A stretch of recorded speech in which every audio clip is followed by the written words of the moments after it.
place my whole stack of papers I've been bringing to this conference. I've got them filed somewhere. I was rearranging my office. I'm in the middle of it. Oh, Here somewhere. hopefully there somewhere.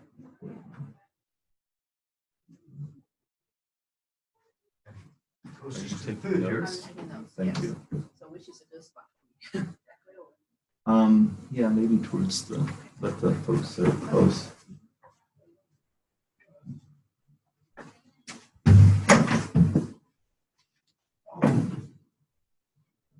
Jamie, I'm sorry.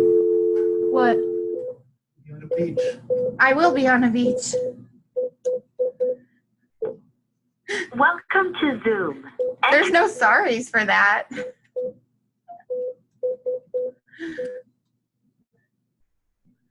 Enter your participant.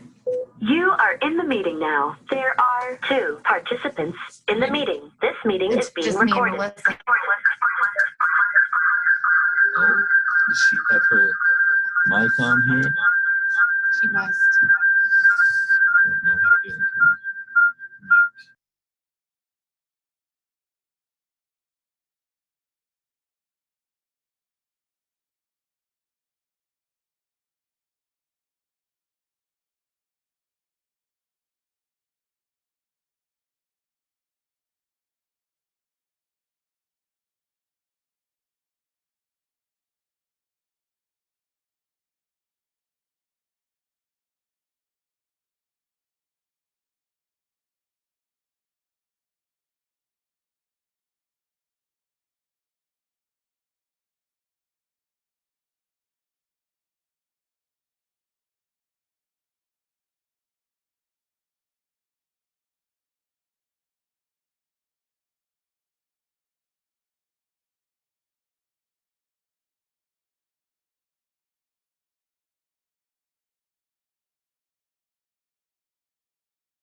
Anybody there?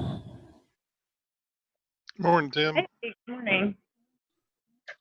Okay, I wasn't hearing anybody, and I know I just saw Joe. I'm not seeing anything, but maybe you don't have anything to show me, so that's fine. Oh, yeah. Well, we can. Yeah, Tim, Joe, and Jenna. Yeah, we'll go ahead and share the screen. We'll get started in a few minutes. We haven't heard from folks whether they're going to be calling in or live yet, so we're waiting a few minutes for people to show up. Okay. My pointer died. We're in a different room than we've been before, so give them extra time to be lost and then find us. Depending on how many people show up here, why don't we just all move closer to the microphone? If more people. Right.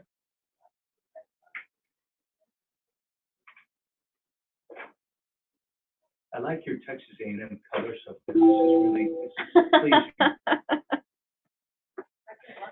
You know, it's the official secondary color for Mizzou. Is it? Yep. It's one. It's like way down the list.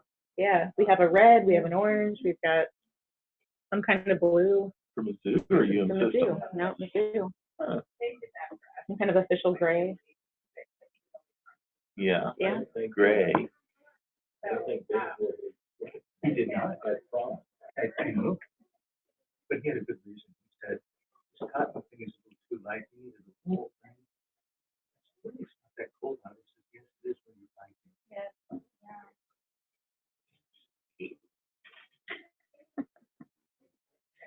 You haven't been biking to work every day, Yeah, Chris? we talked about it.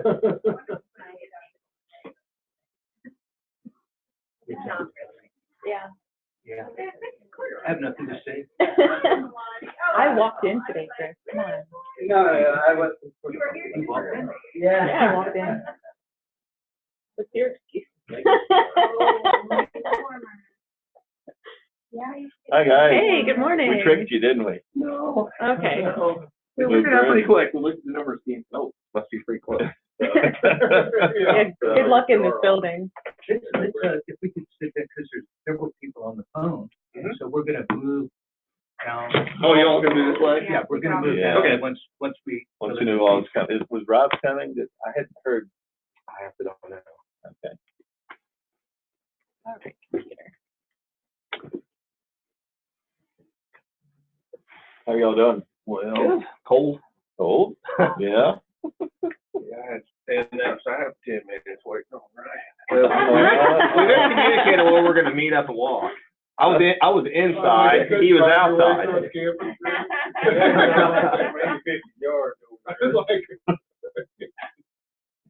I didn't want to stand him up, so it worked. Okay, well, we're waiting a couple more minutes in case some other people are looking for the room.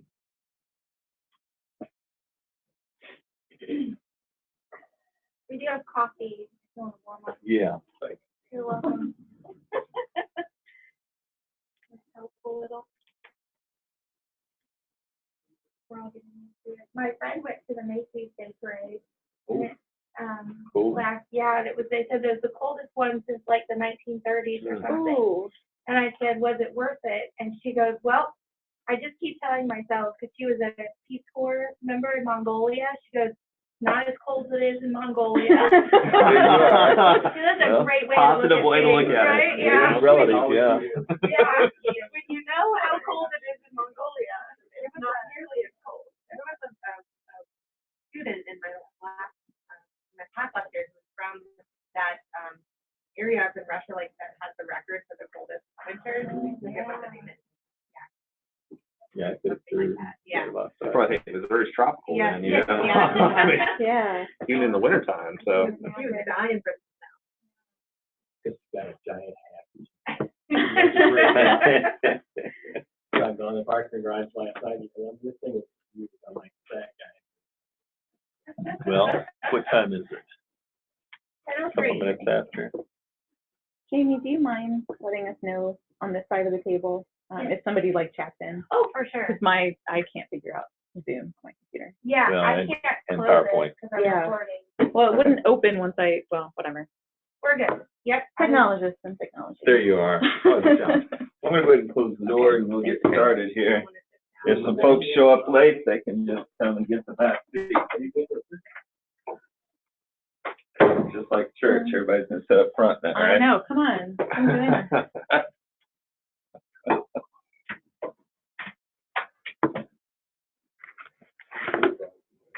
Okay. Yeah. Well, welcome to the third in the series of 3 meetings for our All Things Missouri Impact. Good morning. Hi, come on in. Still seats up front, right? There's coffee if you need a warm up. So we'll go ahead and kick this off.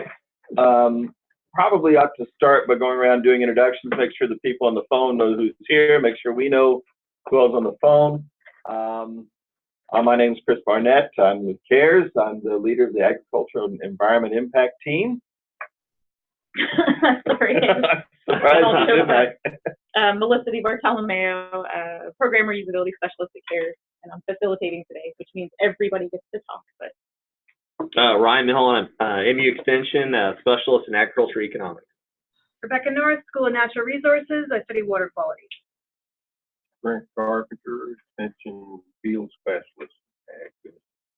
You got that down. New time. I do that. Charles Ellis, the Field Specialist in Agricultural Engineering. Chris Fulcher, CARES.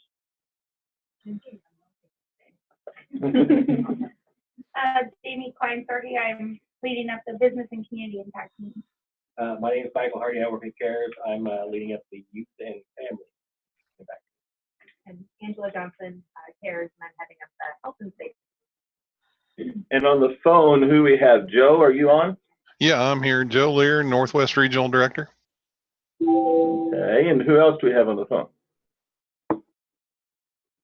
This is Jenna Monig. I'm the livestock specialist. Anyone else? And I thought I heard Tim. Tim, Yeah, you may be on mute. No, Tim's disappeared. Uh-oh, he lost us, huh? Yep. Maybe he decided. I can hear you fine. Yeah, we can hear you. Great. And I'm going to turn, at least for the majority of the meeting, turn the controls over to Melissa to go through what she's discovered on some of her one-on-one discussions, her and Jin Tang, that they've been doing outside of this group. okay. The question is, how many people have been here for 2 or 1 or 2 of the meetings? Who's been for all 3? Okay, Brian. And on the because I'm just wondering the level set of the 3 meetings and what we accomplished. I apologize, I didn't think about that history. We're going to go through some of that in the side here. So That's a good point, though. yeah. Well, do you want to do that? Do you want me to do that? Go ahead and do it. Okay. Well, we had our initial meeting to talk about and introduce the All Things Missouri, where we went through the website and then we started to discuss the potential use cases for some of the data and tools and other activities that we could do with the website.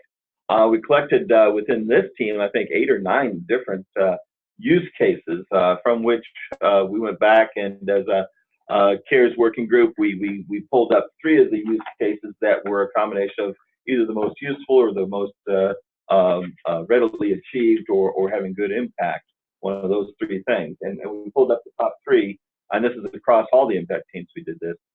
And then we had identified a couple of sort of Uber use cases that applied across all of the groups. And we'll go through those in a slide here. In the second meeting, we got down and discussed a little bit more around the data and some of the organization of the data within our reporting tools and et cetera. Now, within this particular group, the reporting tools that we have up there right now, we all kind of agreed most partway through the meeting that some of the categories we had weren't as applicable as maybe the categories that were in the Ag Site report. And so we were looking at maybe adopting some of that type of organization of the data for moving forward rather than the default organization that we had presented in Missouri. And then we're here today to talk about new things. And I won't go into that yet. What did I miss from the first two meetings, guys, for those that were at one or both of those? Is that right? Okay. Good stuff. Okay, great. So now I'll turn it over to Melissa. She'll run through a few of the things, some of our agenda and goals for today, and we'll get started. Great. So I'd like to keep this pretty casual. Please chime in with any information or feedback. But the goal of this meeting is really to kind of scope out as much as we can what our priorities are around tools, around data sets and jurisdictions, and then our ongoing feedback process. So at the end of these 4 impact team meetings, these next 2 days, we'd really like to understand, okay, what are we going to try to do in 2019? And so we're looking to you guys to say, okay, yes, or okay, no, or okay, maybe on these different elements. So big agenda.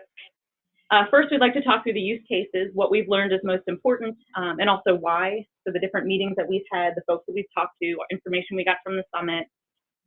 We'd like to talk through which of those to prioritize. We'd also like to talk through that public, private, all print, those levels. And we have some suggestions.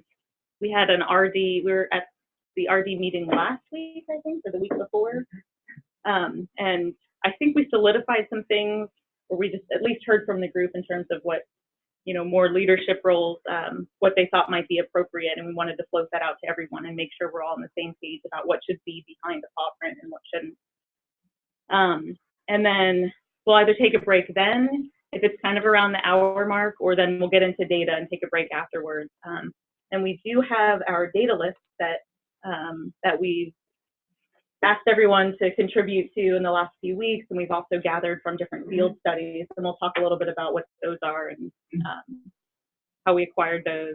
So we'll pass out the list, we'll do a little exercise there and have everyone sort of help us prioritize a little bit what your top 3 data sets are, as well as what top 3 data sets you might think are important for a new CEF coming in.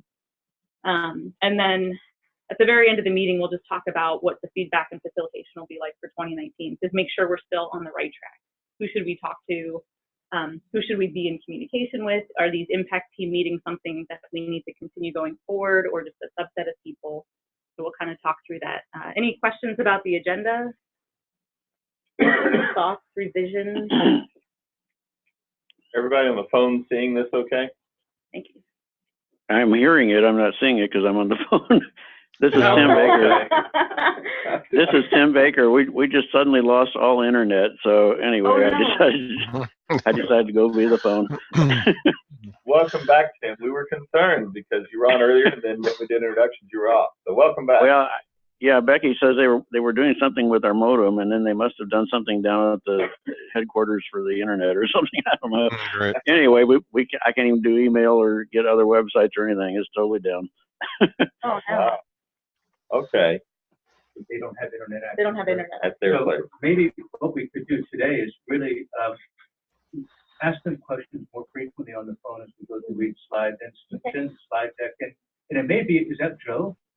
That was Tim. Tim. And then even the slide deck afterwards, it may be a short follow-up call on things we missed to make sure that we're good. There's And not I also haven't been on this phone for a long time on a long conference, so I don't know how long the battery will hold up either. Okay. Okay.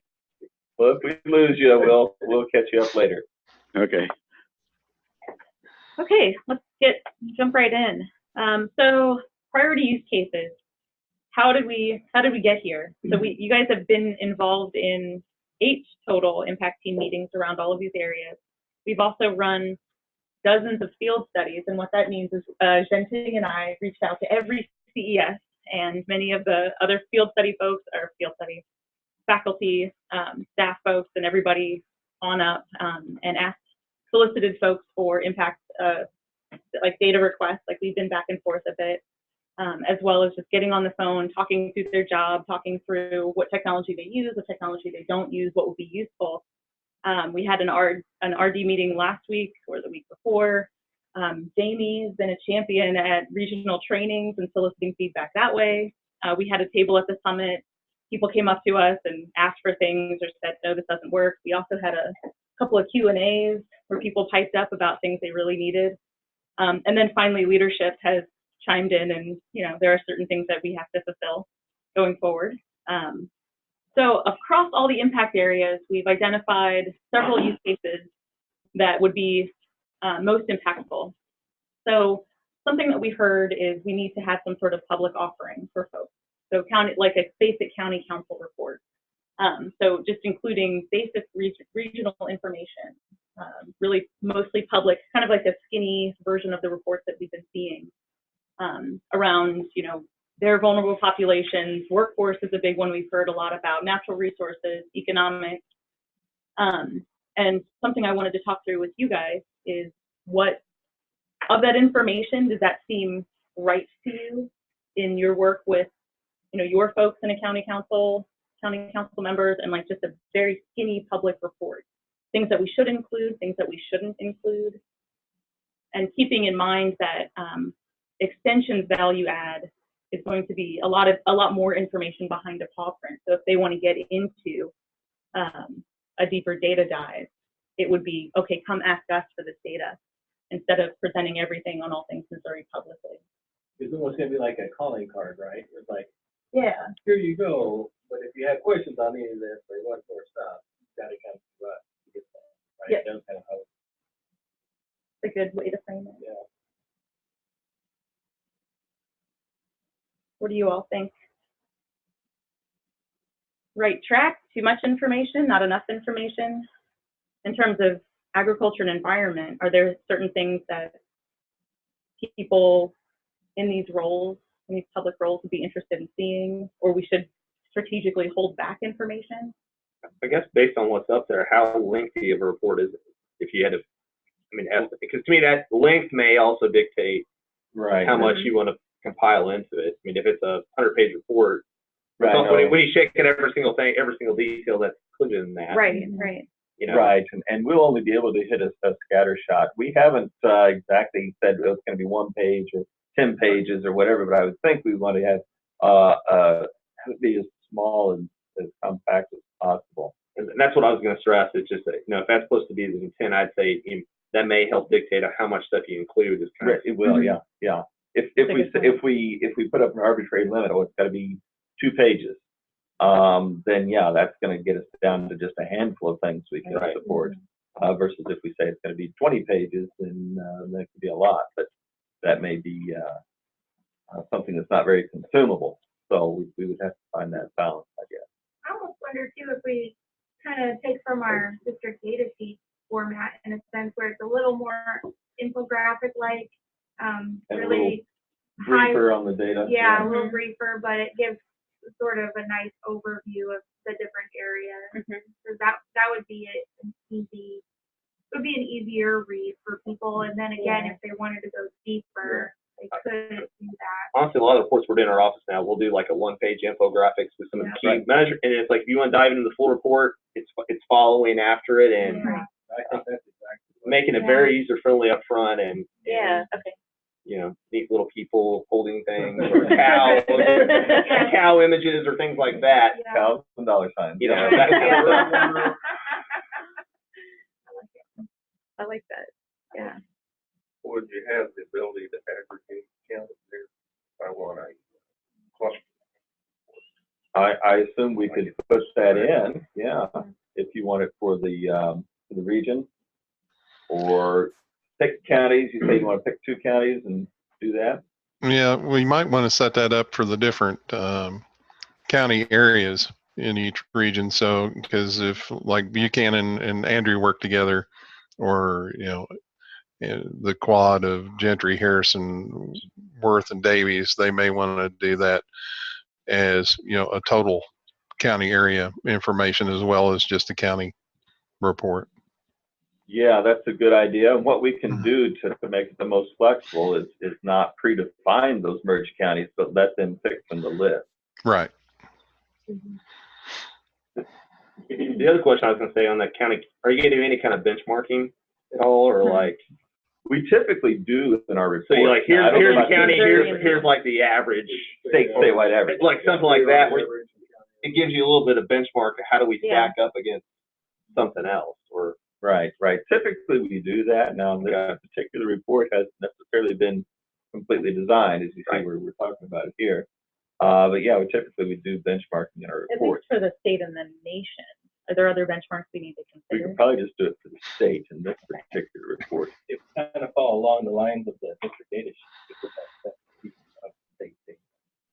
Could do that Yeah, too. so I mean, part of what I think, it'll come a little later in our talk today, but so for these different components, to really fully build them out to be the most useful, we will need to probably identify some key folks to continue to iterate when we actually go to build. So if the state of Missouri benchmark isn't good enough, maybe we need to include Illinois and Kansas.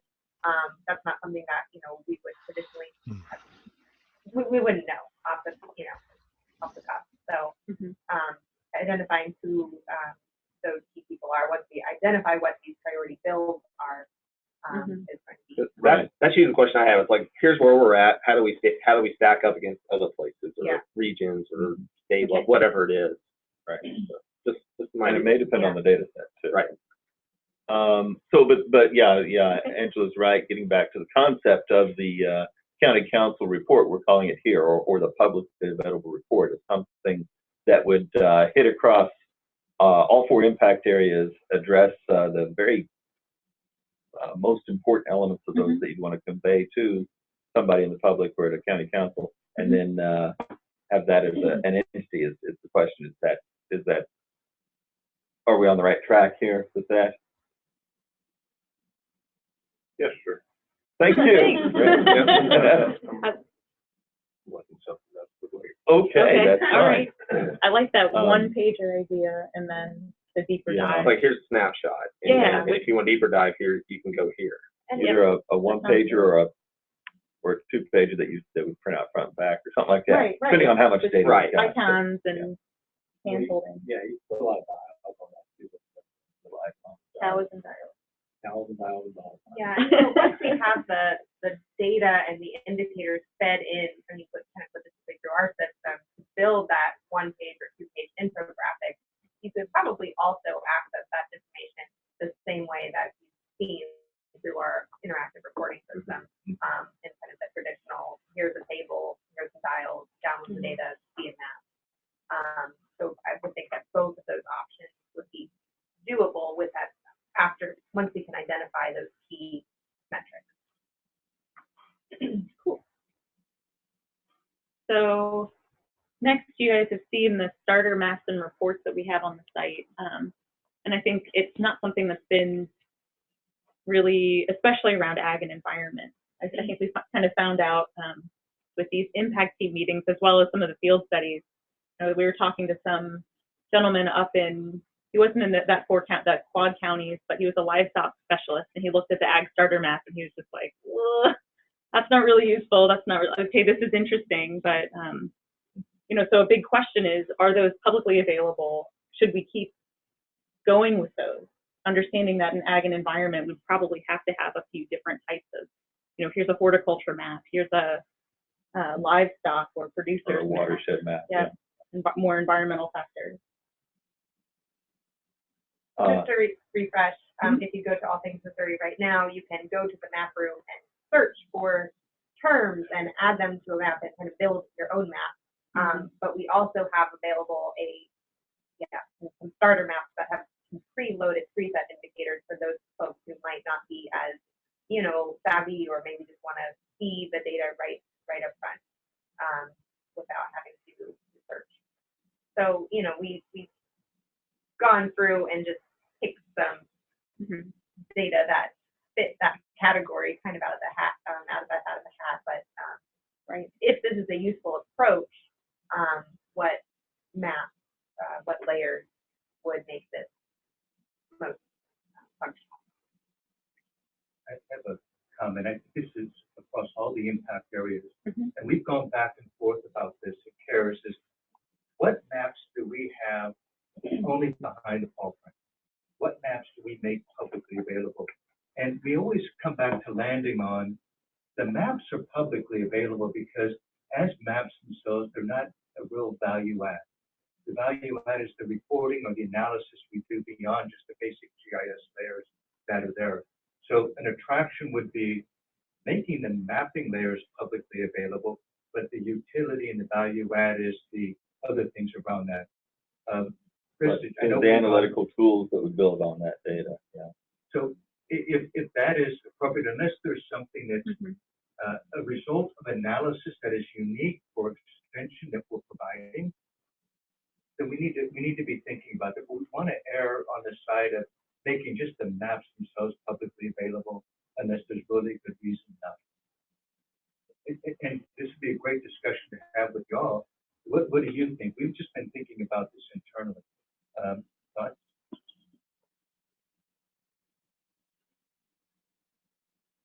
I'm sorry, the guys didn't hear me on the phone down there. I'm sorry.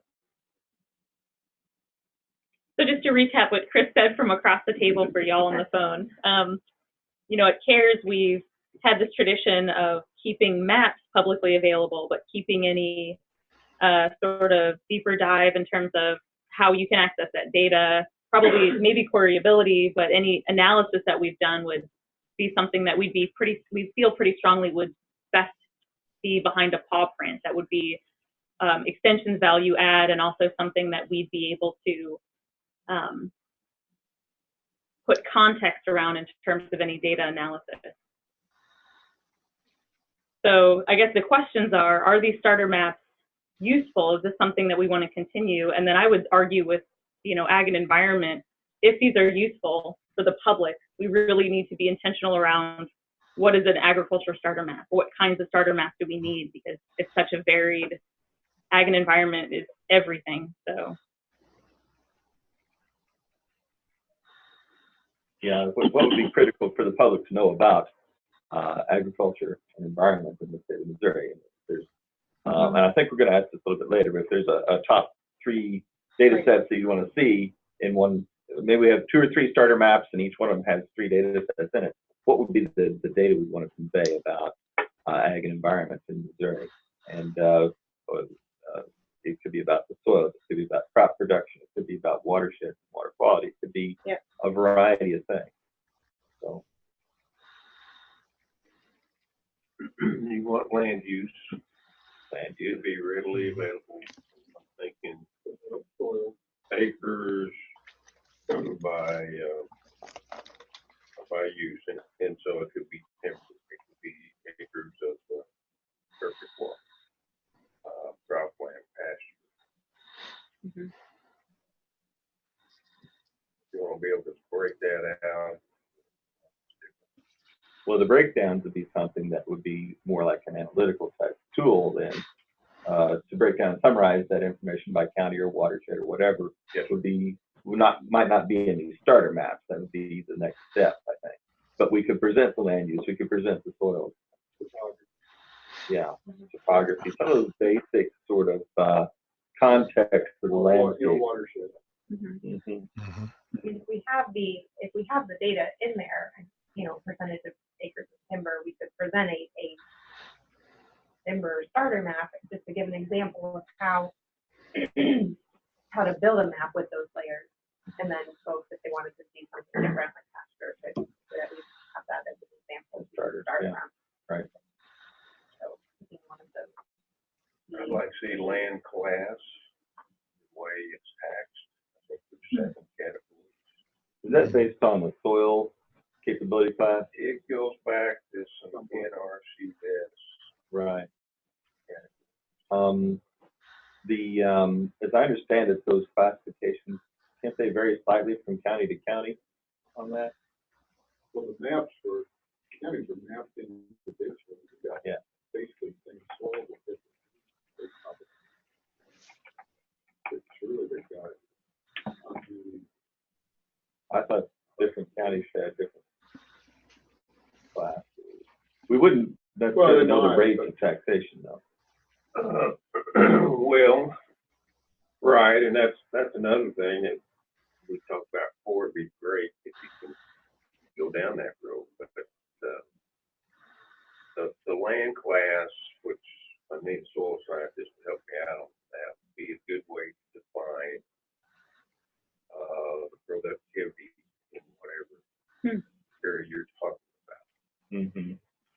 zone listed So, there.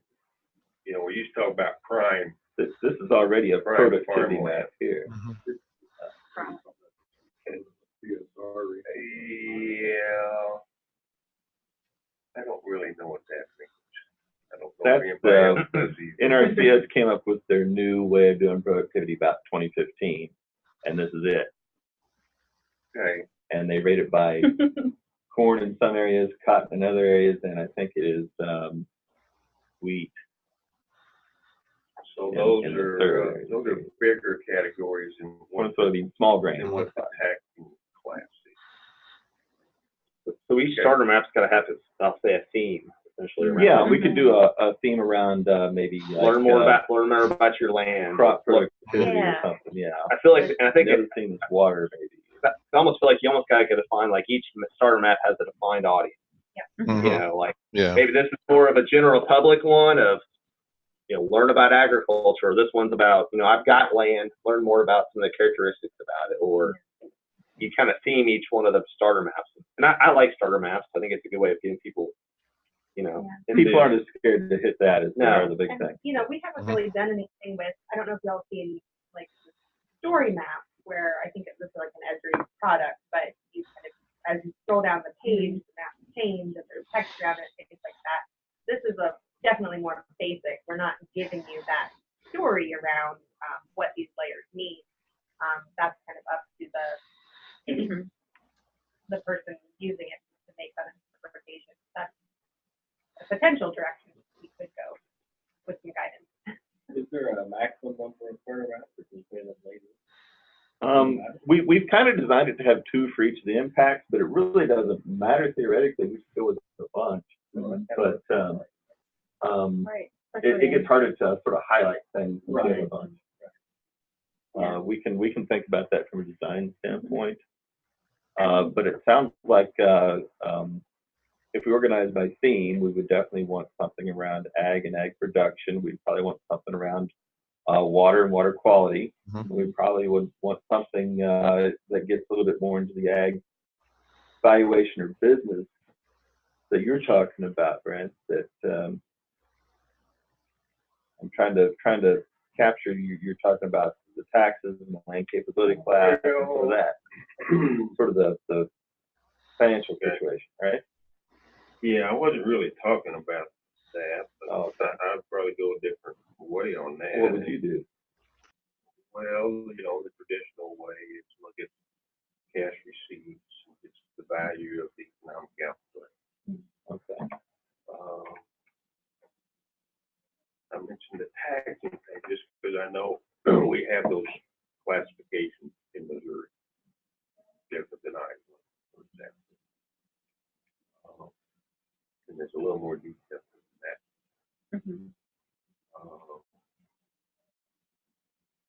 So what is the process for getting more detail? So you mentioned these are starters, so then do they click a button? Who do they email? Like, how do they get more information, or how do they get more information? Well, of course, you can zoom in and out on the map to see it more close up to see the details of like the soil. If you go back to the soils, you'll see that it's yeah, you can get down to the farm level. It's on the map to bring up the data. But if you wanted the actual data, If you're behind the font, yeah. Right. Well, and you can like select a few records and display them in a table here and so on. But then if you're wanting to like have an analysis of the area or something, like the ag site report, where we list all of your soils and the percentage of your area that's in each soil type and things like that, that's more of a what Chris was talking about, the value add type tool. So you've got access to the basic information. You can click on it and pull up that record and all the properties of this soil and so on. You click on that Mexico silt loam there, and it brings up all the properties of that particular soil. But it's all just the basic data. It's not synthesized for you in any way, but it's access to the data. So what about like the raw data, like an Excel spreadsheet kind of thing? Right. So you can, if you select data and select a few polygons out there, that's great.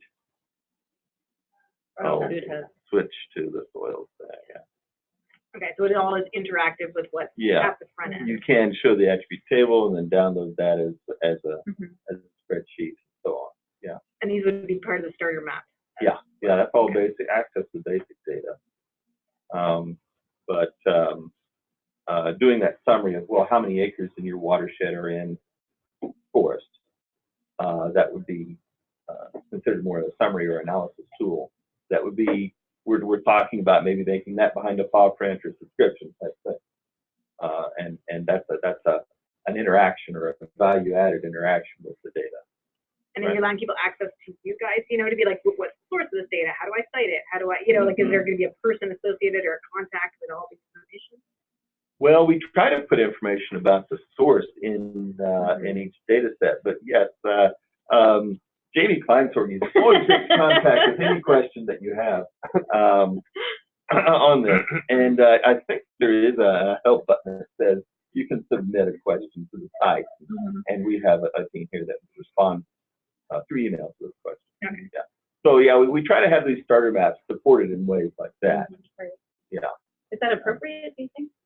The amount of data and the interaction and the tools? And Yeah, I mean, you know, so I'm looking at it for research purposes, and so I would need to publish it and be able to properly cite it and get back to the raw data and figure out how it was collected and all that kind of good stuff. And truthfully, if you're doing research purposes, you might want to go beyond what's available here in the starter maps to have more sophisticated tools and maybe even having access to the raw data through your desktop rather than through the website and so on. But yeah. Yeah, so yeah, as long as there's an access to be able to get those details. That's one of the things, one of the ideas that has been brought up to us is gee, it'd be great to have a repository that I can access through like Mountain Drive or through a shared sort of API that I could access myself and then bring the data to my computer and do my own analysis, whether it's a GIS analysis. This was from a person that had ArcGIS on their computer and saying, I just need to constantly be able to pull a base data set in and then do my math.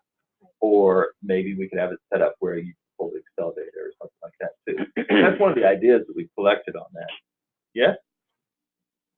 Is there a comment on the phone? Just clearing my throat. Oh, okay. So can these base maps be exported as shapefile? Yeah.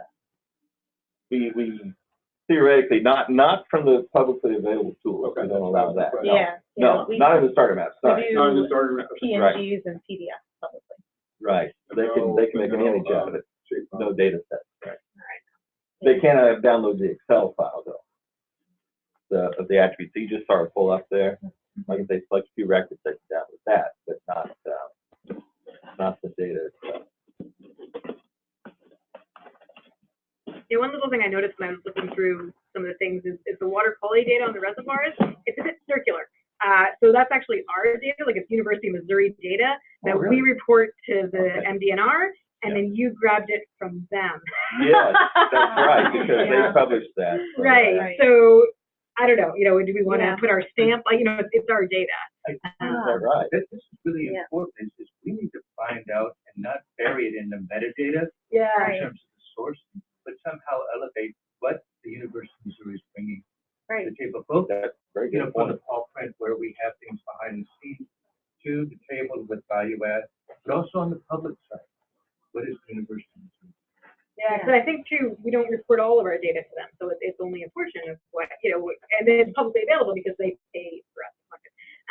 So yeah, there might be a shorter route to getting that data. Yeah. And are there issues with synchronization? Do they wait 6 months or a year before they release the data? Years. Okay. Yeah, at least 3 years. Okay. So we could we have it report it on a publicly yearly available basis. sooner, theoretically. Yeah, and we've got a Yeah. database directly to us. Yeah, this is all good. I want to make sure we capture this, but we're straying a little bit from the topic of what should the starter maps be. And I think we've got a firmer idea, at least in two topic areas, to do sort of an ag and productivity map and a starter set of maps, and then a water quality type. We said that there might be 10 others. Are there any others that jump up to you? Do we need to do something around ag census or something around wetlands? I don't know. In our area, there's a lot of interest in the parse. an environmental geology and Yeah, karst geo- type yeah, thing. geo- environmental concerns kind of thing. Yeah. Like Superfund sites kind of thing. Yeah. That could be. Yeah.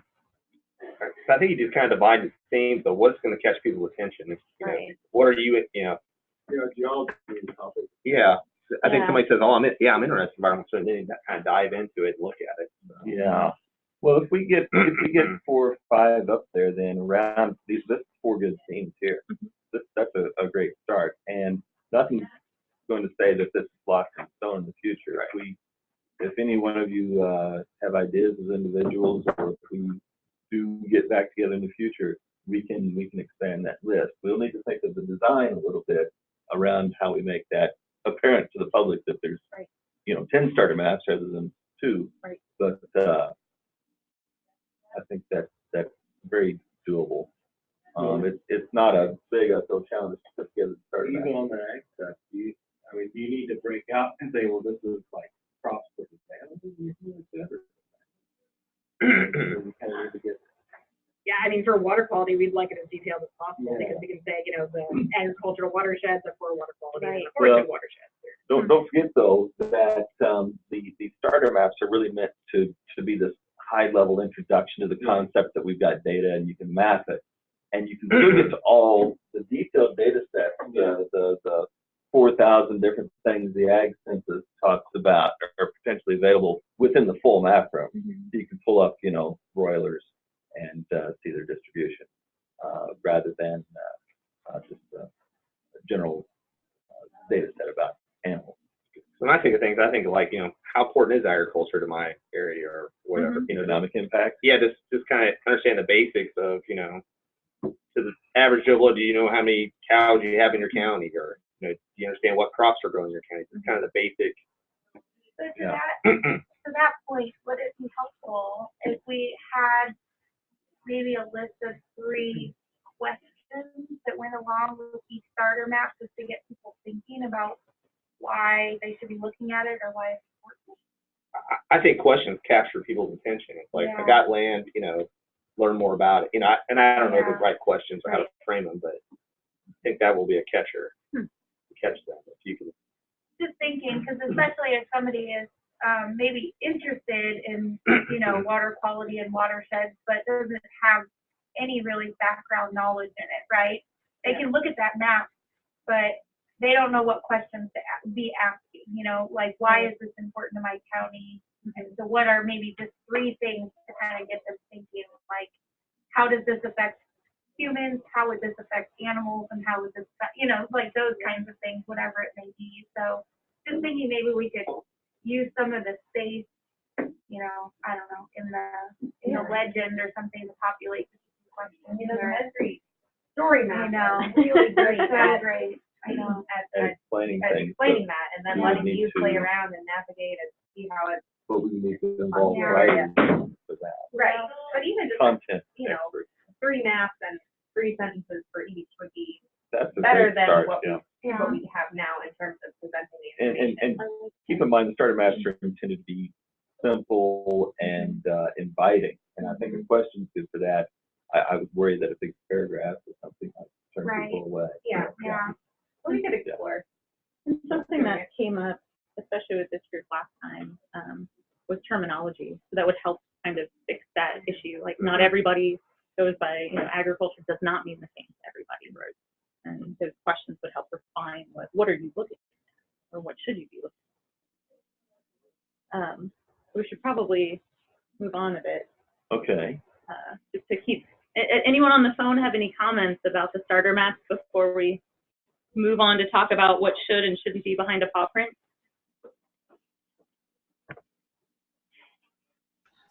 Silence is acceptance.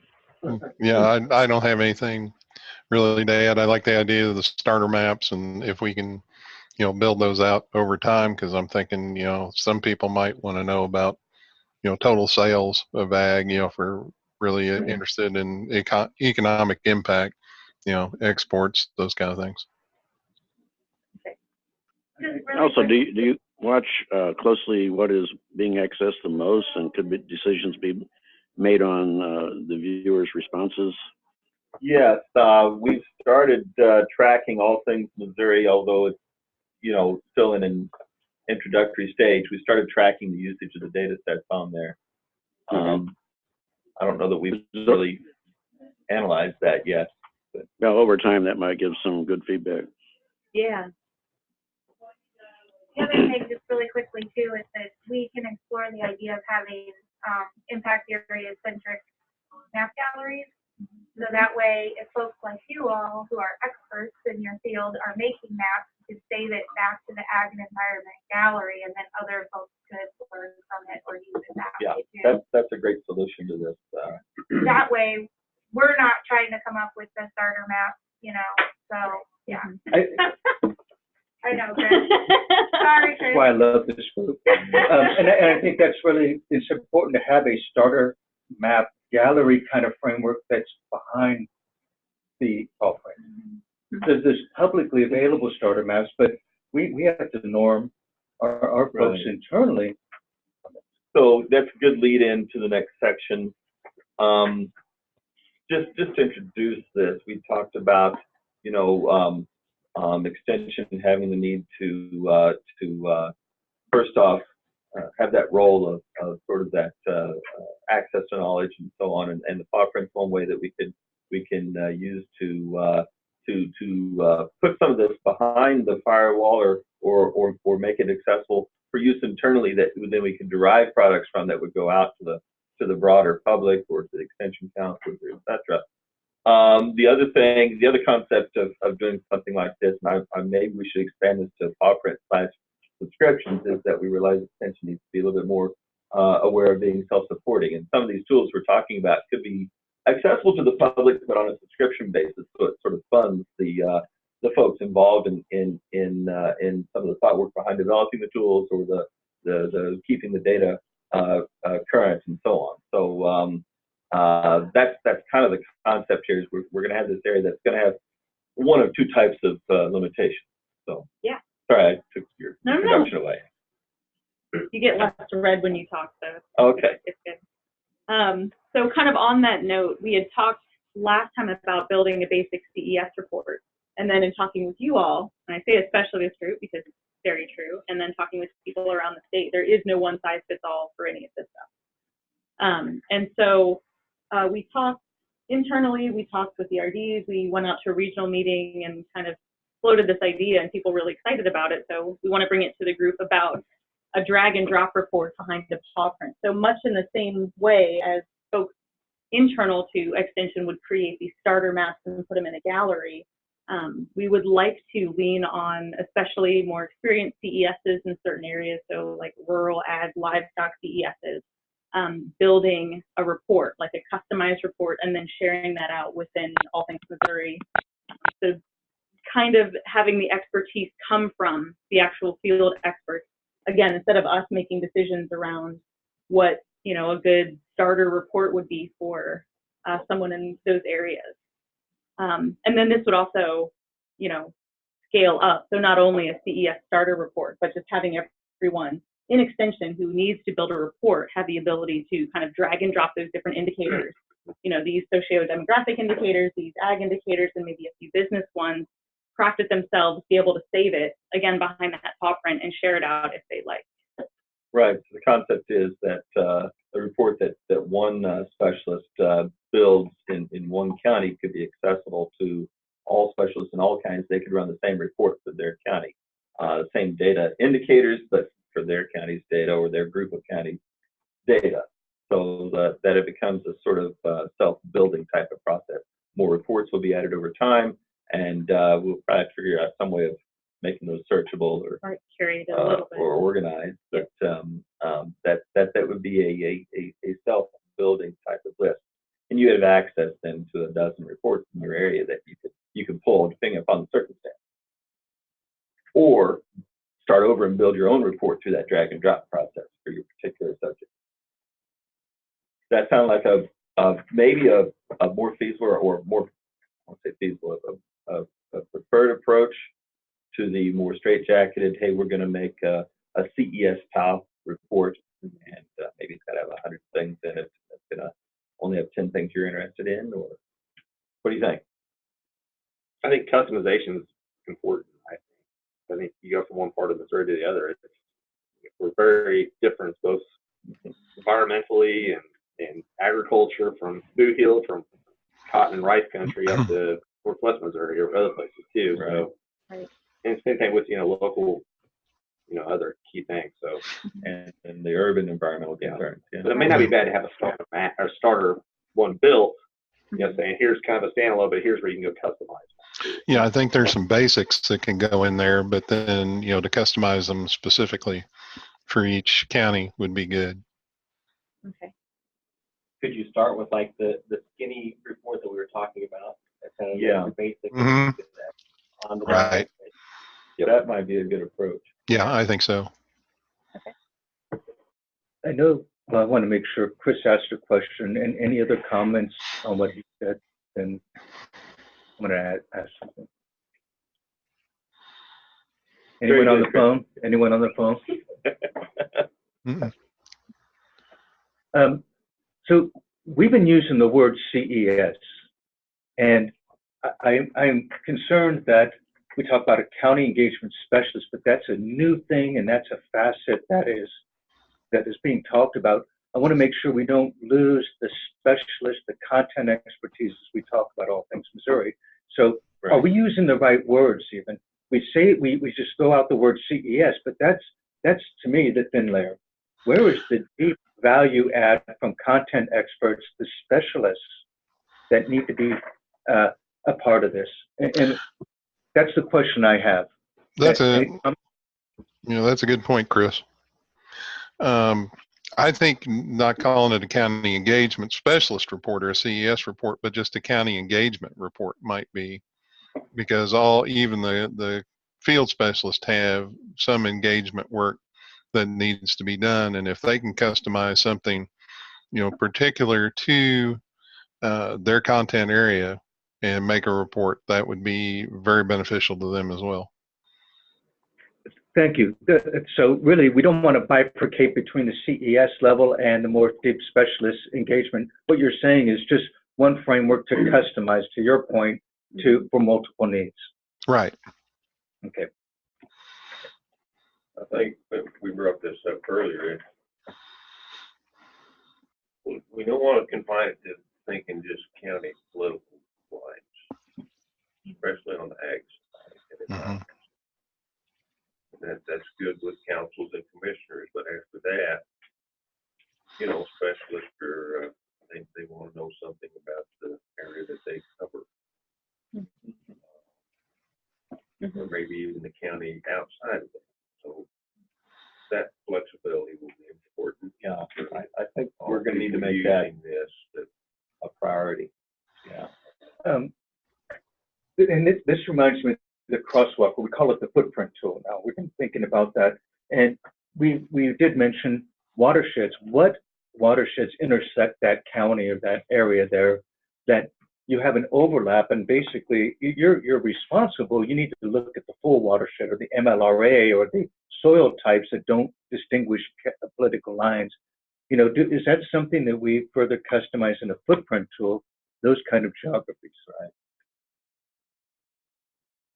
So is MLRA, is that a jurisdiction? No, major land resource area. It's USDA NRCS defined land management zone, and I think there's 6 or 8 in Missouri. Right, and we're doing that now. That was one of my things that I'd want to sort that.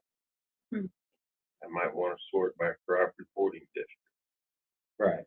Because there's a lot of how do they USDA define data that would I could compare. So the IRS has something called farm topology, right? They talk about the 5 different types of farmers, and they sort a lot of data. Okay, here's the group interested in retirement lifestyle farming, and they have all the data related to that. So, and then one more is the farm resource regions, which is big national. I'm sure you guys have that built in. There's the heartland, there's there's the. It's a USDA, it's an ERS, find region. So. I don't think we. Is it on our radar, Chris?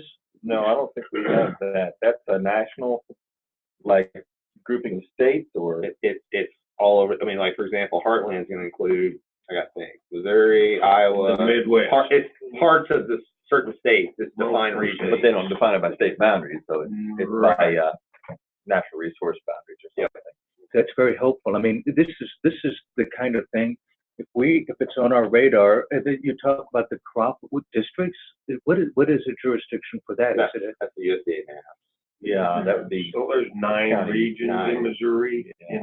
West Central, Central, East Central. That's groupings of counties, though, right? Right, Yeah. correct. Okay. Yep. It's like 6 or 7 counties all together. That's one NASS crop reporting district.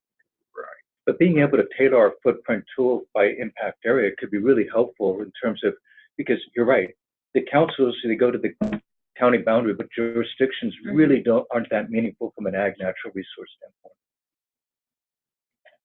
Yeah, we've already talked about things like regional planning commission and so on. Yeah, the RPCs are county boundaries, right? So, yeah. So as far though as So CES, I just want to round out. Yeah, that was the term CES. We're using that loosely. What is the appropriate framing? Is just the engagement, the specialist? How do we want to? Because frankly, it's from these meetings here that it has a ripple effect. So what we say here gets kind of carried on. I like Joe's suggestion that it's just either a county engagement or community engagement report. I hear you, but it took almost a full year to get extension to not use community engagement specialist and to use the word county engagement specialist. Okay. So we introduced community engagement with county. County engagement. It's a question. Fine. It's a question. That's fine. Engagement report. Thanks, Michael. Okay. We probably should go on through the agenda here and get to our break. What did you have to say about data for decision makers? That's just something that we've heard a lot about having a need for as an additional tool that we keep behind the paw print. So digitizing that Curry's work. Jamie might know more about that. I don't know anything about that. Okay, that's the economic data. Yeah. Sorry, I was lost. Oh, sorry. I mean, that's basically it, is just trying to get that from out more publicly available, or not really publicly available, but available to extension professionals to use, and to then kind of lean on Pat when they want to take a deeper dive or do a community process. That data is right. largely economic data, economic trend data, largely around county businesses and taxing issues and so on, right? Right, yes. So I think that there's applicability across all 4 impact areas for the data for the decision makers. More than anything, I think people want to feel empowered and have some access to some of that data, and then really rely on Pat and Sharon for their expertise in the facilitation realm, rather than crunching numbers on in Excel sheets and stuff. The next topic, ag site. We had talked about in this meeting making it protected somehow, either behind a paw print or go through a subscription type of process. But I think there was real clear consensus actually across all 4 impact teams that keeping ag site going and bringing it into All Things Missouri was a highly desirable outcome of this. We probably need to talk with Ray a little bit more about that too. He may have some more ideas.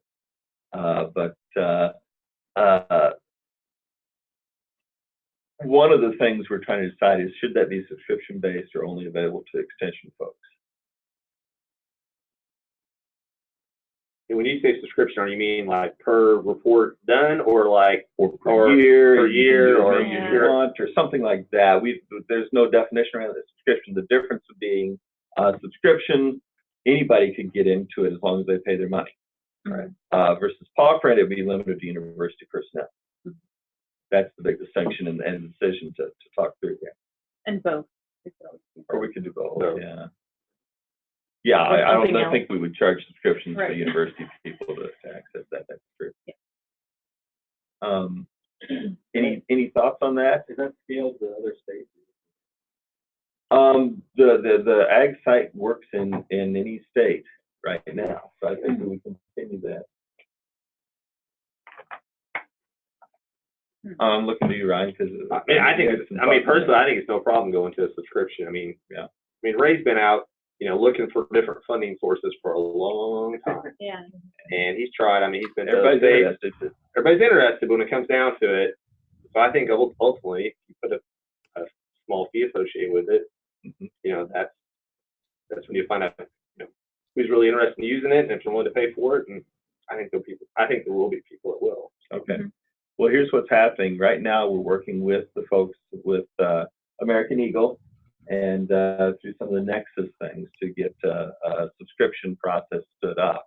It's going to take a few months to get that going, but I think that would be where AgSite would need to end up, is behind a subscription access for folks that are not campus people, and then a paw print access for either all of campus or selected campus personnel. I don't have any feeling for that. I think if you have a paw print, not a subscription, you get the access to it.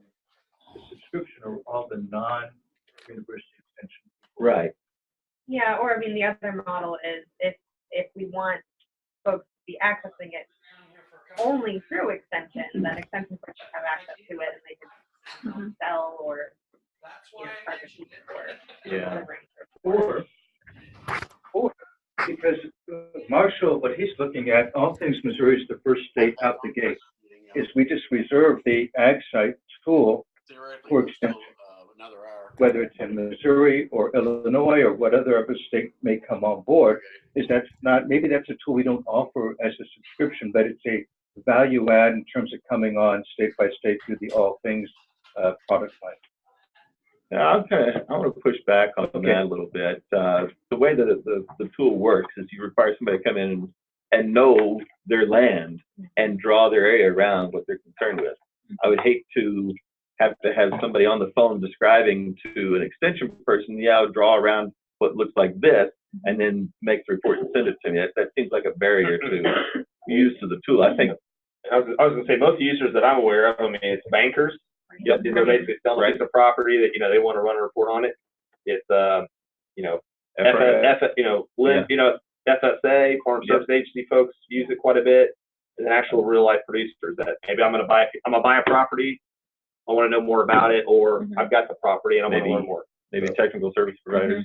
Yeah. But people that are more business oriented. Could we do something? Could we do something similar to what we do with soil testing with this? Although it's a little different. People send in their soil tests, they can get their reports back, but we also get a copy to the agronomy specialist to do any customization, or at least talk to the person about any questions they might have, or any changes we might have based on local growing conditions and what that agronomist knows. But we could also, as part of that subscription, maybe make sure that a copy goes to the ag business specialist in their area, that if they wanted to follow up, then the ag business specialist can make contact, or they could contact the ag business specialist to get more information. That's a great idea. Either automatically send it or have it put in a repository that's available to that ag business specialist. We talked about the folders. One of the two. I mean, it may be a good opportunity for an engagement person just to call the farm and like, hey, did you get your soil test report? And you got any questions about it? Kind of gives them an open opportunity to. That's true. Kind of engage. Yes. If you set up that way that there's 10 soil samples and the specialist got a report of here's the people and here's how you contact them. And maybe tell them the report that we'd have to modify AgSite then to make sure we always collected the person's email address whenever they're doing this. Of course, if it's all subscription, we're getting that. Yeah, we do that. This is really a good discussion because, Chris, it gets at the bottleneck issue. Yeah. So we make it through subscription, and we let them know on the front end, this is an extension tool that's provided for you, and a copy will be sent to your respective extension specialist, and just as part of the service. So they're paying for it, but it automatically sends it to the folder of the appropriate extension person. Yeah, and we would have to figure out who the appropriate extension person is for each county. We have to keep a list. Yeah.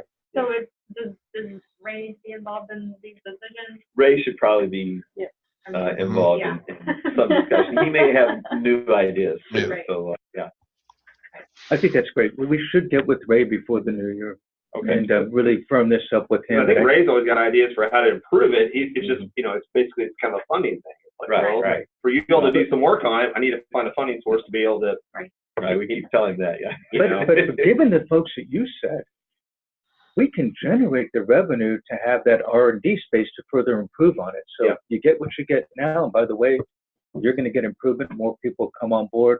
We don't have to have a funder. We'll just get it through the revenue. Yeah, so I think Ray will be for it. I mean, not to put words in his mouth. Okay. But And it doesn't have to be a big fee, well, that's what I would tell you. Carefully consider what fee or subscription plan and the cost, and I don't know what it is, but I think Ray can probably provide some expertise on. Yeah, we have to decide that even the model. Do we give them? Is it a time period and they can generate as many reports as they want, or is it a per report thing and you can only generate 10 and then you got to pay another dollar amount? That type of.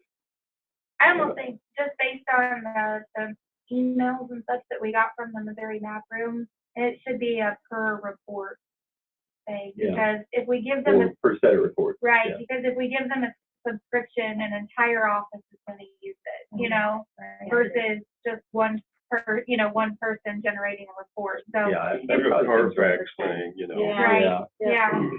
So 15 for one, 30 for three. Right. Yeah. I know this complicates things, though. If we have a nonprofit price versus a private sector price. Well, that's what I was going to ask, like a government rate versus, those kind of things to be considered, I guess. Right.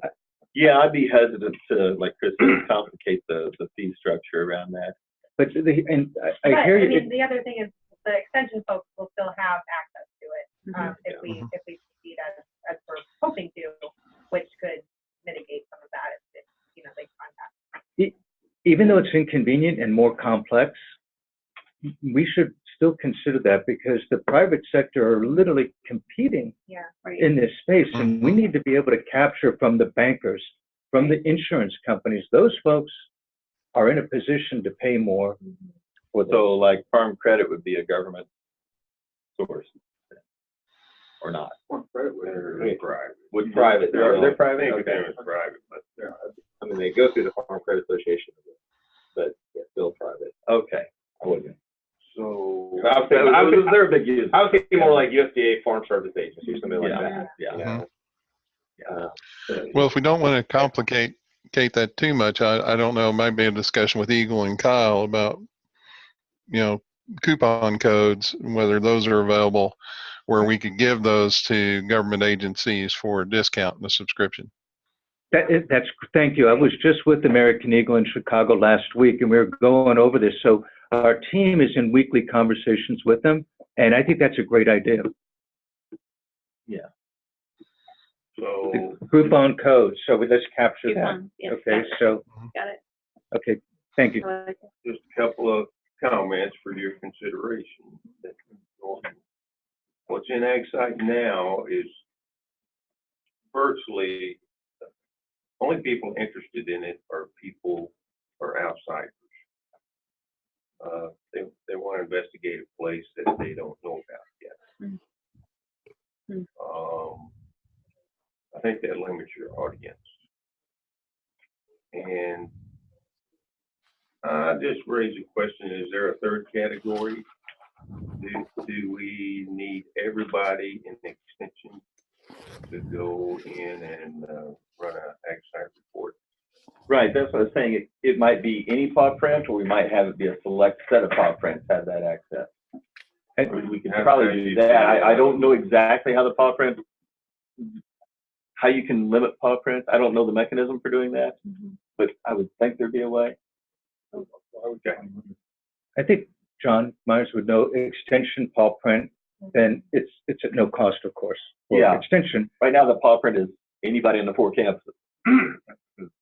maybe we want to at least limit it to extension, if not limit it to a subset of extension. So get somebody with a paw print log in, develop a report, and then give a copy externally to like a farmer they're working with. Would that be permissible? Yeah, we have no limits on that. So, but then if the farmer wanted to do it on his own, it would be for a fee. So you just have to make sure you.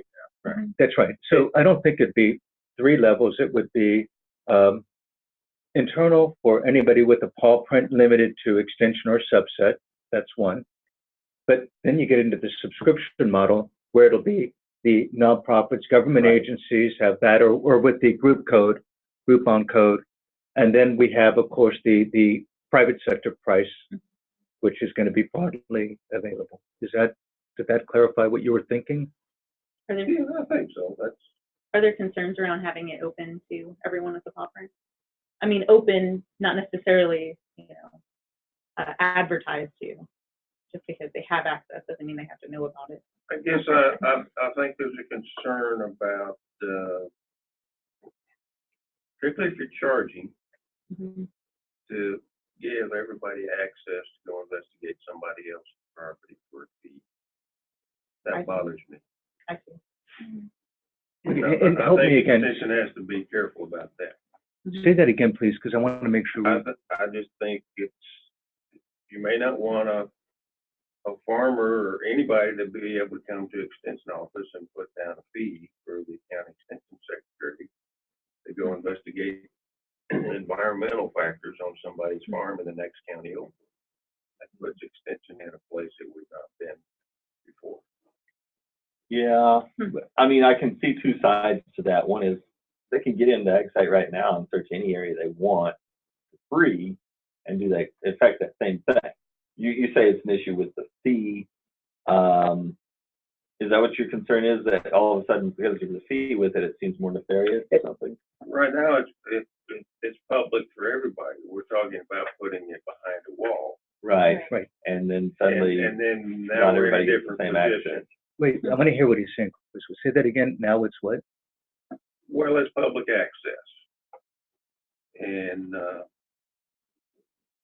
but the model you're talking about is Extension becomes kind of the, what do you call it, the curator of this, and who gets it. And we're going to we're going to get something out of it too. That's a different position when you're dealing with what's potentially sensitive data with, and you didn't ask the person's permission. I'm going to go check out your Well, land. it's all publicly available data. So I think what we're moving away from is it's no longer going to be publicly available because. And everything in AgSite now I can get and have been able to get for years. And Ag engineering publications,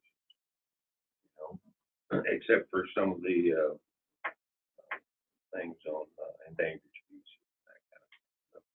I'm just put that out there. It's a move to put us in a place we haven't been before. Yeah. And I don't think you want to give everybody an extension that responsibility. Okay. Yeah. That's a good We point. need some disclaimers to be at a minimum. Well, but if we have a list of people that can access that, I think that's the point, right? You don't want all the secretaries. Well, I think or you're something. not wanting to put the burden on a county council that requested it. Is that what you're saying? Well, full test information we deliver because somebody came in and asked for it for knowledge on land they possess. They own or rent. We're talking about now charging for some third party wearing the extension label to go investigate somebody else's place because either I'm thinking about buying it or I want to maybe use that information against the person. And I hear you. The model we need to move to is first, because I know Ray and we built the AgSite there. No more is there the opportunity of just letting websites just kind of hang out there that have been that are continuing to be unfunded because there's a real cost in terms of hosting, updating data sets, et cetera. So I know with Extension leadership being really intentional around revenue generation And so with the appropriate language and the caveats in there that this is a tool provided by extension through a subscription, we've got to think through that. Yeah, I think sorry, I'm that- not that maybe, communicating. no, I I'm just saying, I think this is the point we think need about to it. take to You're leadership. crossing a river. Right. I think we need Yeah. to take this point to leadership, make sure Yes. that they're on board with that Thank you. concept. Thank you. That it could be misconstrued by the public as more of a concern. Yes. And come back to look negative is the concern. Yeah. I think that make sure we have. Thank you. That's I'll give you an example. The byproducts list, which is with non-ag ed, is basically where companies can basically list different feedstuffs, distillers, grains, that kind of stuff. It went to a subscription basis, I don't know, probably what, 3 years ago, 2-3 years ago. Mm-hmm. And it lost probably, I don't know the exact number, but it lost quite a few companies that they basically said, well, we're not going to pay on that anymore. So, and I think you'll have that on too. You will lose some. We will. But you'll find out who really values the information too. I hear you. And it's. I mean, it's way anyways. There's going to be some people that are being upset. Well, like I used to get that report for free, now I got to pay for it. Right. You know. And the thing is you if have we to communicate to them that. Well, why. and you asked the question earlier, if they come to extension and can get to the right person in extension, can we generate it for them for free and give it to them? And we're like, we've got no limits on that.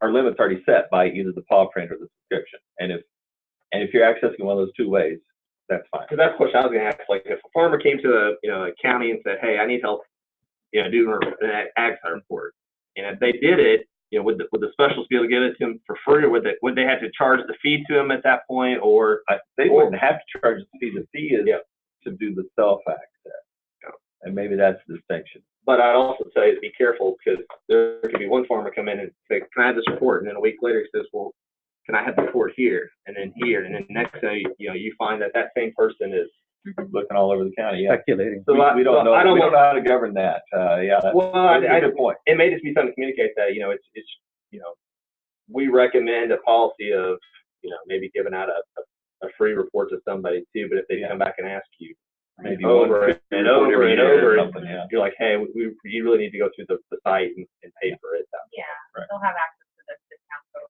Right. And we recognize that a lot of these companies, I know Ameren UE was using some site. Then when the old map room went down, they were really upset. They said, "Oh well, how about paying?" And never heard back from them. So my point is, if we have 100 companies that love our site and we only get 25 coming back for 10, that's still 10 more than we had before. And we've got to maintain it somehow. Another question I was going to ask too, if you're going to have some sort of subscription basis, could you have what happens if I'm from Farm Credit and I'm like, we want to do this, but we want to have I'll say corporate, but a whole entity level that all of our people within our entity could use this as much as we want. If we paid you X amount of we have that dollars per year or whatever. I'm just saying, consider that too. And we do. So we have several different product lines. One of them is all things for all the states at state level, where we'd have to actually negotiate a contract. The other is through subscription.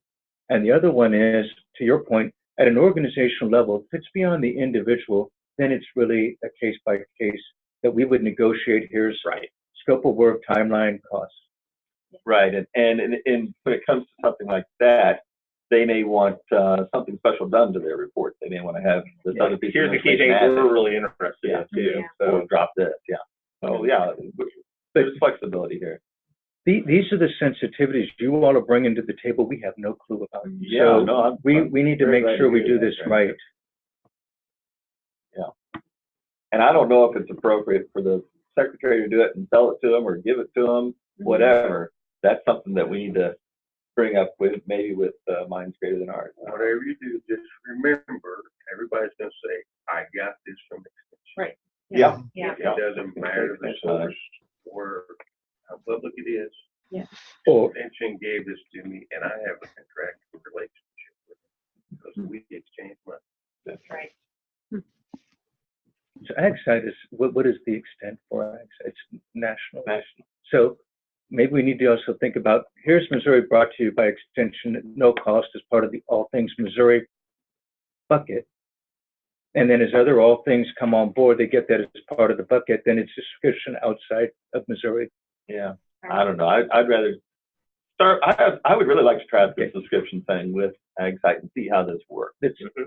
You know, this seems to me like a no-brainer that we can hop into pretty quickly.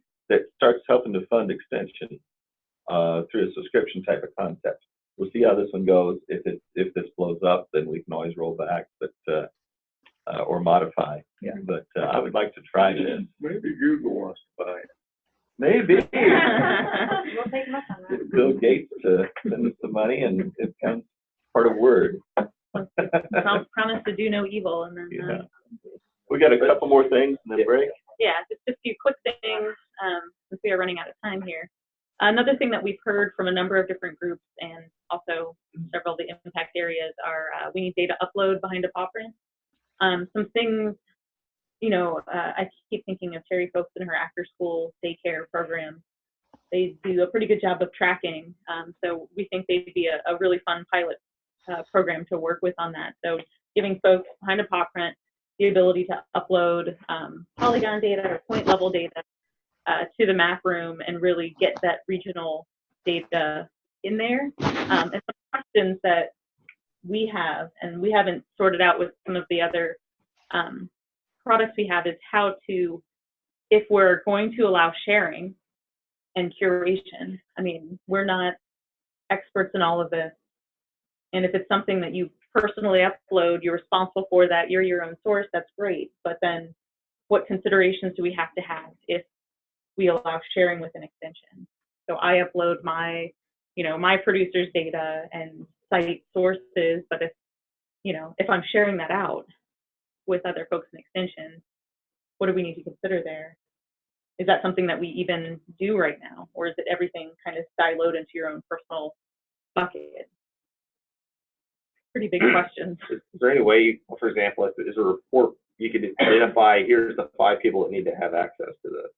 Could you, if, for example, suppose I'm in a county, well, I want the agronomy specialist, livestock, you know, I mean, where you could actually, whenever it's developed, you actually self-select who actually will have access to it, then by whatever. That's not something we've developed to date. We've been able to show different levels of groups of people, but not specifying an individual.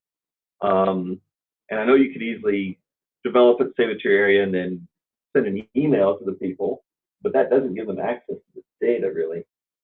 Right. We'd have to think through developing that as a concept, because that would have to tie us into being able to access something like a list of all the extension people on campus that is maintained by somebody else because it's constantly changing. Yeah, I mean, if they're users in our system, though, you might be able to actually like search for their email address or something and have them pop up. Develop something like that, Something like that, Or essentially. communicate with, I mean, the Nexus platform talks to PeopleSoft. Right. So they should have, Yeah. they should be able to provide We're a going list. through there. Yeah, why, yeah. But the other thing is, so we, in our other systems, we've had these different sharing levels, where something will be shared individually or within a group or publicly. So, yeah, I don't know. We wouldn't have the groups here. Right. Right. All extension or not. Well, I mean, we haven't developed all Well, of it the would be, capabilities. it would if be we within the need to. extension group. But then, so once it's shared to the extension group, anyone within extension would have access. Right, but if you only But share with if one you other wanna person, just maybe notify the other, I don't Right. know. There are different ways to think through that. But if that's, I mean, if that's a need, that's something that definitely can sounds be like- developed. I was just curious. I mean, Yeah. what's your use cases for that? I mean, do you think right now you would have some information you're working on for a particular producer or something that you'd want to share with Joe and Ray, and that's it? Well, I was gonna say that's not really my expertise because I don't do a lot of localized. Yeah. But I'm just trying to think of something that's not super cumbersome that people aren't getting a bunch of emails about it. Saying, hey, do you want this data? Or if there's a place where you could go, like, hey, you know, these 3 people are the ones that need to be in the know of this, you know, report or whatever's done. Or as you put it up, you say, here's my list of people I want. Instead of having open access to everybody, extension, maybe you kind of define who can actually have access to that. So, yeah, that's anyway, a great idea. just want to pose that as a thought. That's a great idea. Associated with the upload, or with whenever you save a report or a map. Yeah, or identify whatever. the people that should have access to forward, and the person goes and Right. it's done. And then, but I would ask others for those thoughts too. I was just trying to think of something that one time done, and then these people would have access, or maybe you can add them over time or something too. If you need to. Yeah, you might be able to drop back into. Hey, well, something. I have I need this to person, add- I need to add this person, Okay. and then it would share it with them.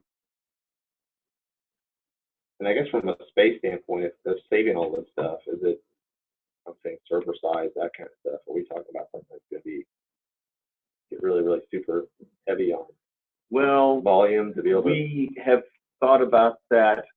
We may need to limit size of upload, right, for not just space considerations, but throughput considerations. If you're trying to upload every fire hydrant in the United States or something like that, that could get bulky. But so yes, we're going to have some limitations.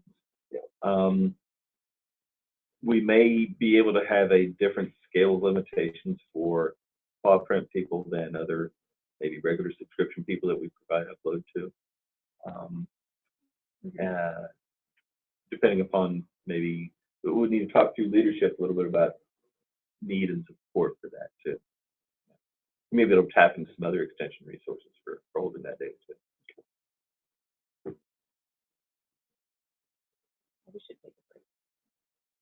Okay. Yeah, we've already kind of covered the older resources with this particular discussion. So what do you think? A 10-minute break? 11:35. We've covered most of the stuff. We do have one other thing, exercise we need to go through after break here around the data, and then the rest of the stuff is fine, right? Yeah, just Okay. a couple things to talk through and get some feedback on, but. Okay, so 10 minutes. Ladies' restrooms down the hall and around the corner. Actually, Men's restrooms upstairs or downstairs? Down the hall. Folks on the phone, we're gonna mute you guys until we come back from break in about 9 minutes. It was working again.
Okay, folks on the phone, we're going to get started up again. We do have a couple of people need to take off a few minutes before 12, so we're going to try to run through some of the data set questions that we still have. I've handed out here to the folks in the room the printout of the Google Sheets link that was sent in the email. For the folks on the phone, there was a link in the email to a Google Doc that you can access and at least read, if not edit, to add in some of your ideas on data. But we've taken the previous two meetings, plus the information collected on the field studies that we went around and talked with various specialists, and compiled them into a list of data sets here that we think would be the types of data under ag and environment that we need to make sure the system contains, either through mapping and reporting, or some of these things may just be available on mapping. And you will see certain data sets like Sergo soils. Well, there's 300 different attributes of soil types that you could potentially have in a report. You wouldn't have all 300 in a report. You maybe would have 5 things about the soil in the report, but maybe you could access through the mapping that full suite of attributes that you would have. So some of these things, even though they're on the list, we wouldn't be reporting every aspect of soils, for instance. We would just be reporting some of the basic information about it. So, but we would have access to these data sets.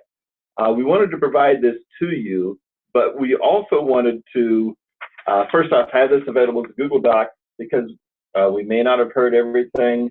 Some folks may have been missing from meetings. We wanted to make this something we could collect more information on, but we do need to collect it in, the next 2 weeks or something, in the coming days, to give us an idea of what we need to do in 2019. And we would like to, amongst these data sets, maybe listen to you and come up with, well, what is, from your standpoint, your personal standpoint, maybe a top 3 or 4 data sets you would want to make sure we absolutely have. And then also from your viewpoint, what would the other folks in Extension, and maybe this is a different set of data, what would they need to make sure they have access to? So maybe 2 different short lists from each one of you. I've got some paper here if you'd like to write some things down for this, for those ideas, if you want to do that while we're talking here. So, and I hear you on limiting 3. It's just, so what are the top 3? But I know that there are some suggestions around the crop districts and the different jurisdictional boundaries. Can you rattle it off? Right. I don't know the jurisdictional boundaries.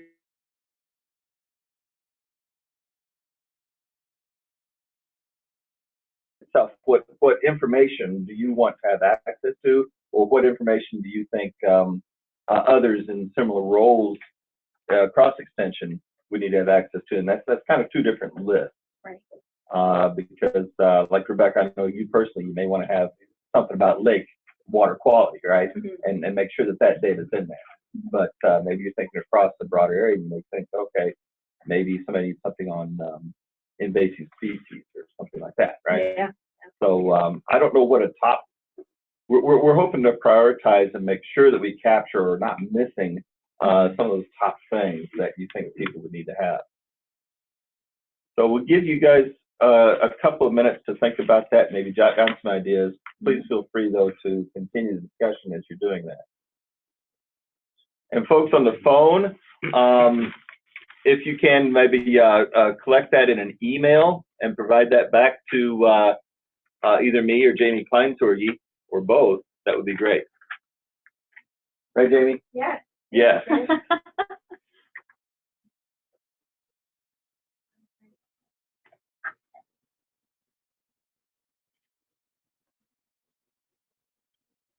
And there's quite a few things that were collected in the field study. Some of them do have overlap with what we had talked about in our data meeting.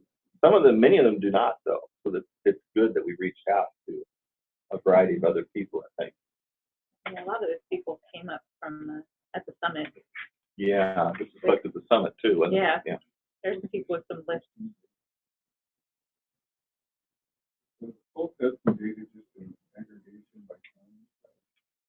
I don't know exactly what this person was wanting on that. I do know that they keep track of more specific addresses associated with a soil test. But typically, Angela releases it as county primary. Yeah.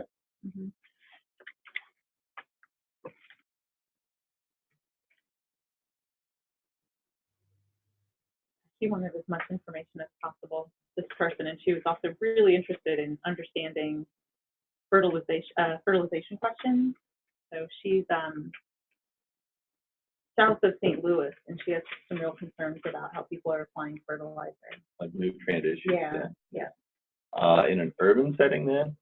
Yeah. St. Louis. Okay. So Well, she's concerned urban about lawn and care. suburban, and she said like 5 to 25 acre farm.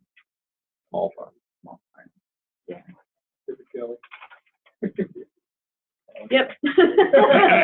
Not mentioning names, but yeah. Yeah.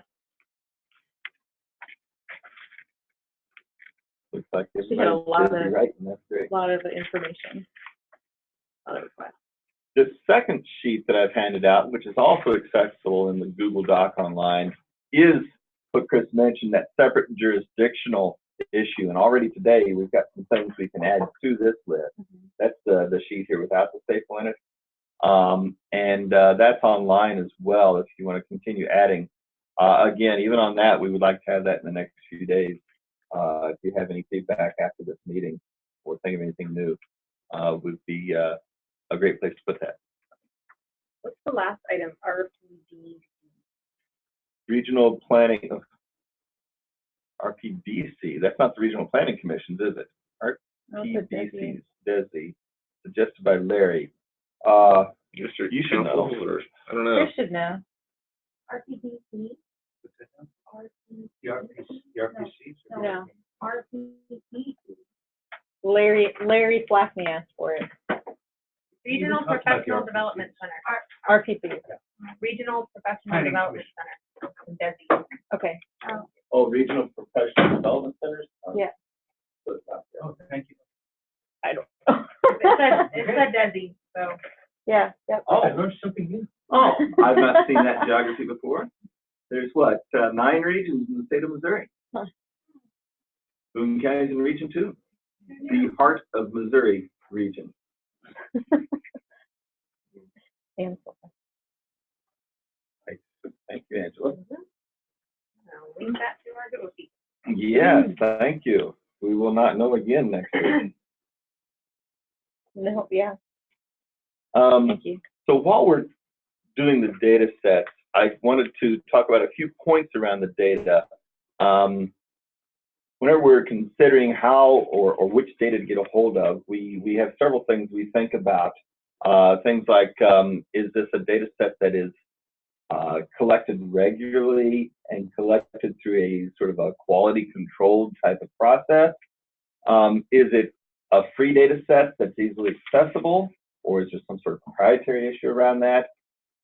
Just to know though, if it is proprietary data, we don't necessarily have to say, oh, we're not going to get it. We could consider the purchase of data and making it accessible just to extension folks and things like that. So that's not necessarily off the list, but those are considerations we have to have.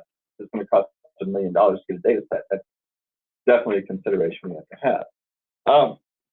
have. We need to know when we're considering something, is this a national data set? Is it specific to a particular area like Missouri, or just the, the Boot Heel or something like that? So we would have to know a little bit about the data in terms of how to use that and where it's describing. And we would also like to know a little bit about maybe this is a little bit less true of most of the ag and environment data, but some of it we need to know what subpopulation group is this impacting? Is this just about operators? Is it just about youth or something like that? So that would help us to figure out how we're going to use that data. Finally, one of the things we would have consideration is that would modify all those is do we have are we working with a project that's separately funded that is paying us to acquire that data, and then we make it available through All Things Missouri? Or has university leadership prioritized a data set that we need to make sure is in there. So all those things may adjust that as well. So those are the things we'll be keeping in our mind whenever we're looking at the suggestions that you have, as well as the data we've already collected on this sheet. So just because it's on this sheet doesn't necessarily guarantee that it's going to show up in the system. We've just identified that there is an interest in it showing up in the system. Does that make sense? Mm-hmm. Yeah.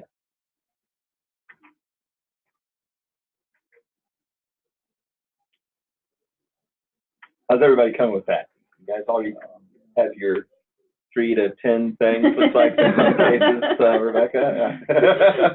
More than 3. Okay, that's fine. And we'll take your note. And like I said, Jamie, we did set that Google Sheet to be editable by everybody, not just readable, right? Correct. Okay, good. And you have access to that Google Sheet if you need to keep on with this after the meeting. What else do we have to cover here, Jamie? I want to be sensitive to people's time. I'm Melissa, but Melissa, sorry. Your children. Yeah, totally. So, just the last thing that we wanted to talk about was how we continue this process of getting feedback from you all, getting feedback from people in the field, and understanding in 2019, are we doing a good job? Is this the right direction to go in all the things that we've discussed? So something that we wanted to talk with you guys about is, are there some point people? Should we be meeting regularly? Should we meet again in 6 months and talk about this? Are you interested in continuing to be involved in this process? Yeah. I could be putting a question in. Let me move up close to the phone. Hey, talking with Blake, we want to make sure that this just doesn't end with this first round, because All Things Missouri is going to continue to evolve. We're going to have new data. So we're looking at forming a governance group around the different impact areas. So the question is, who would like to remain engaged in this respective impact area? And again, not making this an onerous thing. It's once every 6 months or however we communicate by email, just to make sure that we're doing the right thing at CARES and we're being responsive to new data needs, new tool developments, etc. So we have a number of different grants and contracts with organizations. It's an opportunity also to update you all on, hey, this is a new thing we just completed. How might we incorporate that into All Things Missouri framework? So that is really, I apologize for reframing the question, No, but that's right. in the conversation with Blake, it's just, we'd like to maintain the momentum with these impact groups. So thoughts about how we should go about doing that, who would be interested in staying on board, etc. Other people that we need to tap, correct, bring on board. So initial reaction? You guys thought you were done? or you don't have to put yourself out there now publicly and on the phone. I mean, we'll reach out to you if you're interested in continuing to be involved. Wonderful. To your question, who are we missing? Who else could be involved in that? So, especially as we think about building these CES or engagement reports or whatever, are there people we can test those reports with in your area, in the field? To get their feedback. Sounds like we've identified 2 or 3 different responsibilities for continuing. One would be to continue to meet at some regular interval, like 6 months or something. We're hoping to be less intensive than the past few weeks here with these 3 meetings. The other would be to be maybe have your ear to the ground as you're talking with other folks in Extension or out there in the public, and rather than just commiserating with somebody saying, yeah, that CARES group, they don't have the right data and all that, you would be able to say, well, maybe I can take that back to the group and act as that conduit of information. And then finally, what Angela is getting at is serving as a sounding board for ideas and feedback, initial feedback on tools. Would it be bad to do some sort of periodic webinar to all of Extension and see who's really interested in it? We're talking about and then you can kind of start seeing who the pool of So and something that we brought up, trying to market some of the things you are doing. Right, the bag lunches, the brown bag lunches. Jamie had an idea monthly, bring in people and sort of talk about okay, here's some new features, or you might not have heard about this, or we have some power users. We've already identified, I don't know if you guys know Michelle Kroll, but she's really into data, and oh my goodness, this woman is so tech savvy, it scares me. But, you know, identifying people who are actually using the tool and having them also present. Yep. So being able to touch base with everyone who's interested. But, you know, we're thinking CESs and field staff and folks who will be out there, right. Hopefully using this And monthly. also marketing people that don't really know much about, you know, Yeah. like, whether it's a new tool or a new feature or something else, just saying, hey, we're going to have this. Go ahead. Go ahead, Cindy. No, I think that's Belma. Okay. Can there be a promotional, couple, 2 or 3 slides of PowerPoint together? The video we could have it. Yeah. Quick video and an invite to a You know, webinar. something around that could that. be a display booth or, That you would take out. take out. Oh, okay. You know, or, you know. A brochure like, or- Ralph's conference coming up in 3 weeks. Cool. You know, if Yep. there- you know, Yeah. we do that now with like we'll set up an LED TV in the corner and have some PowerPoint scrolling through it. Yeah. So if you can get some Cool. Promotional material. stuff. And that's Yeah. a great, That'd be great great. comment because, Whether it be again, a quick video or just, 4 or 5 slides. Probably some slides. and yeah. Yeah. we did that very thing with the legislative day down in Jeff City where we just had, we had a loop and it just showed. Maybe actually- a business card with the website. that people can pick up and take a look Great. Okay. Okay, thank you. for at, that. You know, Yeah. not put it in a timeline like that. We're gonna be hitting that, but, and so the comments about constituting a governance group around each impact area, on the phone and here, other comments or suggestions about that? I don't know if environment is as broadly represented as it could be. Right. Yeah. Yeah. So That's a we very want good comment. forestry, terrestrial ecologists, wildlife ecology, that could be involved. That would be great. And then we have extension reps in those areas as well as, yeah. Is there an endangered species? Yes. Part of the website report too. Yeah, I don't think we have maps. What was the? Not sure. Yeah. Endangered species map, because the new dicamba label set back. It's just county level. Showing that it's Okay. present in the county. Well, that They would still don't be really- awareness of what. You're right. There are some distribution maps, from different websites. Yeah. There is. Okay. Well, then we might Well, do like that in too. full district, we have to Yeah. be careful on cost share on. And that. Right. Or Yeah. tree removal and stuff like that. Various weeds. Yeah, so just some of the people who would use the data, modelers, I think, would be using this a lot more. Like, I'm a field scientist. So, Noel Lucius is a new hire in water, and he's a modeler. So he might, he's the one who's in looking at all these maps and using this stuff way more than someone like me. So. And again, that might be the more the repository route than the website route that I Right. mentioned earlier. Yeah. That might be accessible to modelers and so on. That's right. Hong Hei would be really Right. great Yeah, to really engage as one of the researchers as part of this governance group to round out with researchers and extension and, building on the environmental side. These are all great suggestions. But And, I'm telling you, I know a perfect candidate over at MORAP. Yeah, there you go. That's right. So how does MORAP fit in terms of its university affiliation and, They used to be part of the grad school. Oh, you need to take off for. I do, so I have to take Yeah. this new. Thank you very much. Thank you. Thank you. We And do on need the to wrap phone, up here, on the actually. phone, any comments from you all regarding a governance group? Nope. No comments here.